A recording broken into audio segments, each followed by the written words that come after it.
Hello friends, good morning. Deepika daily ব্লগে তোমাদের সকলকে স্বাগত। তোমরা সবাই কেমন আছো? আশা করি তোমরা খুব ভালো আছো, আমিও খুব ভালো আছি।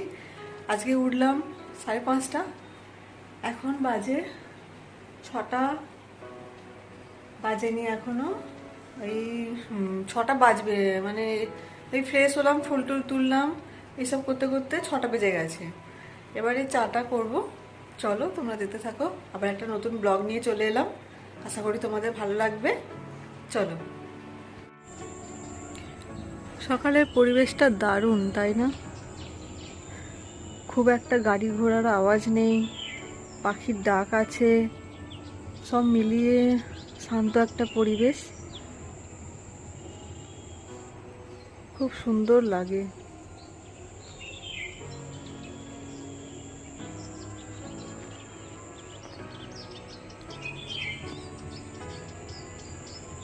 আজকে ওয়েদারটা কিরকম থাকবে কে জানে।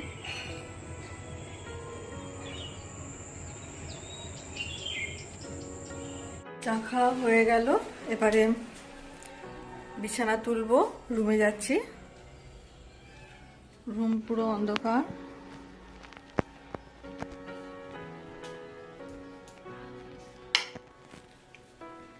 চলো বিছানাটা তুলে নিই, তারপর আবার পরে তোমাদের সঙ্গে দেখা হবে।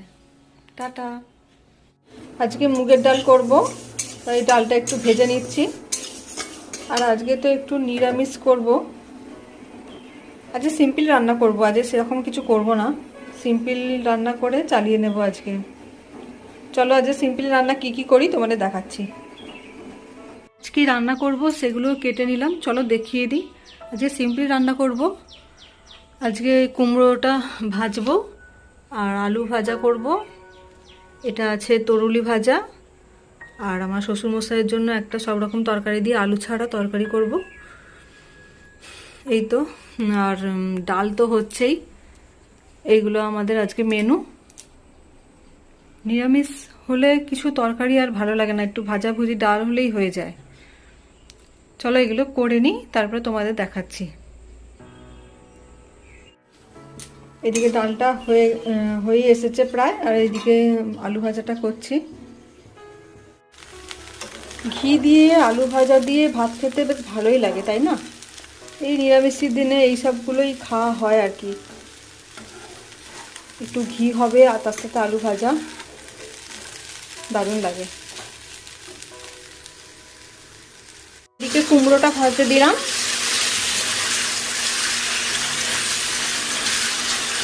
চলো ভেজে নিই, তারপরে পরে তোমাদের সঙ্গে কথা বলছি। আজ আমাদের সিম্পল নিরামিষ রান্না।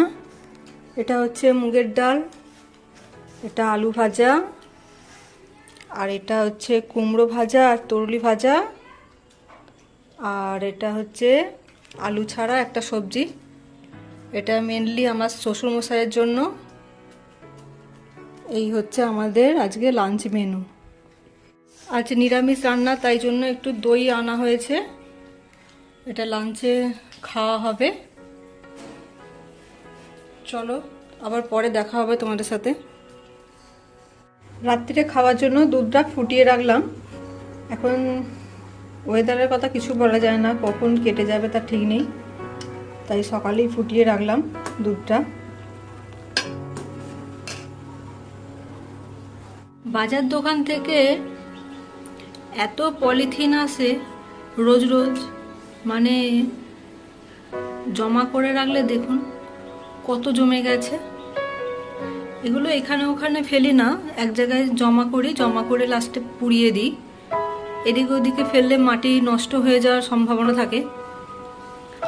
চলো আজকে আবার এটা পোড়াবো।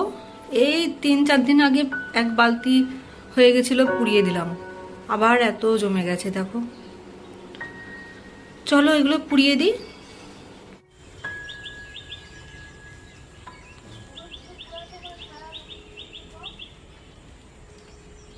এই স্নান করে এলাম। আজকে জামা কাপড়গুলো অনেকগুলোই কাঁচা হয়ে গেছে, তাই জন্য আজকে ছাদে যেতে হবে। পুজো টুজো করে ছাদে জামা কাপড়গুলো দিয়ে আসবো। চলো দেখতে থাকো। পুজো হলো, এই এবারে ছাদে যাবো বালতিটা নিয়ে।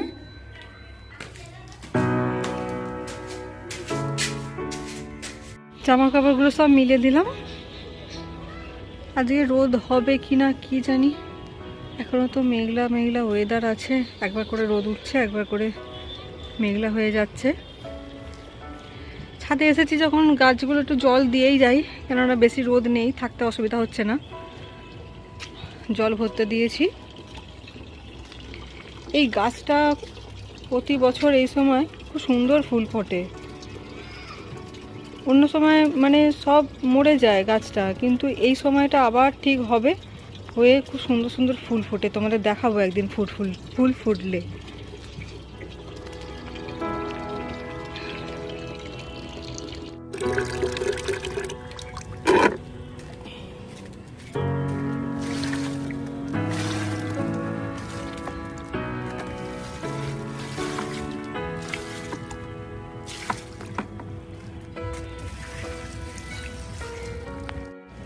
গামছাটা এখানে মাথায় দিয়েছিলাম, এখানে ধুয়ে শুকনো করতে দিয়ে চলে যাব। ছাদ থেকে এলাম, এসে চুল টুল আঁচড়ালাম। চলো আবার তোমার সাথে পরে দেখা হবে। এখন কটা বাজে বলো তো? এখন দেখতে পাচ্ছ কি জানি না, ব্যাক ক্যামেরা করলে দেখা যেত। চলো পরে আবার কথা হবে তোমাদের সাথে, এখন একটু রেস্ট নেব। তো ব্যাক ক্যামেরা করে দেখিয়ে দিলাম, এখন 9:10 বাজে, সব কাজ কমপ্লিট হলো। দুপুরে শুয়েছিলাম, শুয়ে থাকতে থাকতে ঘুমিয়ে পড়েছিলাম, ঘুম থেকে উঠে পড়েছি অনেকক্ষণ, ঘুমটা ভেঙে গেছে। এই উঠলাম, উঠে এবার চাটা করতে যাব।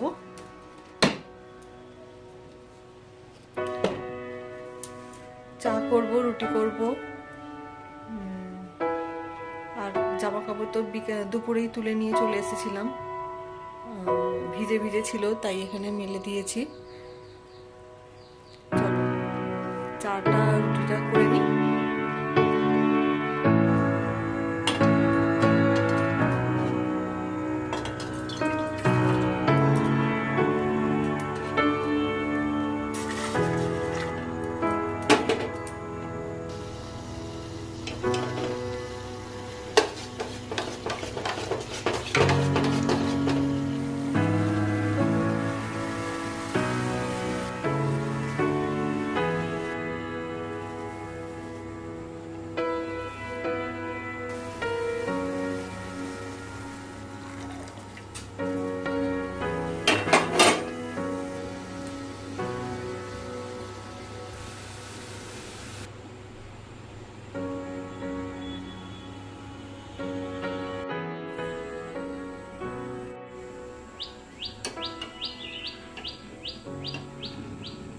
হয়ে গেছে চা রুটি, গ্যাসটাও পরিষ্কার করে দিলাম, রুটির যে নোংরাগুলো পড়ে আর কি।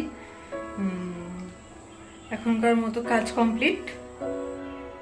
এবার একটু বসবো, বসে দেখি কি করি, ঠিক আছে?